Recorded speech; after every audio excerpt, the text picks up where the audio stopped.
ஹர ஹர சங்கர ஜெய ஜெய சங்கர.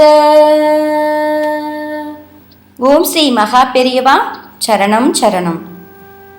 மகா பெரியவர் தினமும் நடத்தும் சந்திர மௌலீஸ்வர பூஜையில் பயன்படும் தங்க சிறு கரண்டி காணாமல் போனது.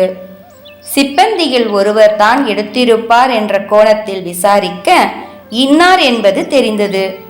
கண்டிப்புடன் கரண்டியை கொண்டு வர சுவாமிகள் உத்தரவிடுவார் என அனைவரும் எதிர்பார்த்தனர்.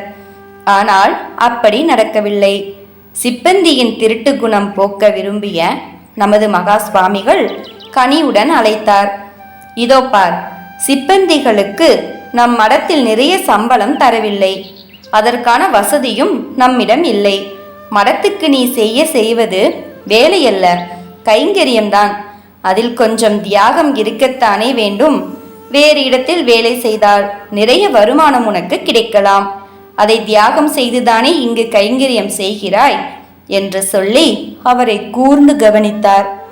மேலும், நீ சரீர சேவையில் உடல் உழைப்பில் ஈடுபட்டால் போதாது, திரவிய கைங்கரியத்திலும் அதாவது பொருளுதவியும் பங்கு பெற வேண்டும் என்பது என் ஆசை. ஏதாவது ஒரு பொருளை சந்திர மௌலீஸ்வரருக்கு நீ அர்ப்பணம் செய். சம்பளம் குறைவாக இருந்தாலும் மாதம் 10 ரூபாயாவது மிச்சம் பிடி. அந்த சேமிப்பில் தங்கக்கரண்டி வாங்கி காணிக்கை கொடு. எப்படியாவது உன்னிடம் இருந்து சுவாமிக்கு ஒரு தங்கக்கரண்டி வர வேண்டும். அதற்கான முயற்சியை இப்போதே செய்வாயா என்றார். திருடனுக்கு தேள் கொட்டியது போல் சிப்பந்தி விழித்தார். தலையை மட்டும் அசைத்துவிட்டு கிளம்பினார். அவர் மனம் திருந்தியதற்கு சாட்சி சொல்வது போல மறுநாள் சந்திர மௌலீஸ்வர பூஜையில் தங்க கரண்டி இருந்தது.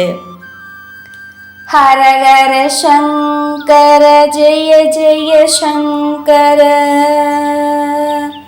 ஓம் ஸ்ரீ மகா பெரியவா சரணம் சரணம்.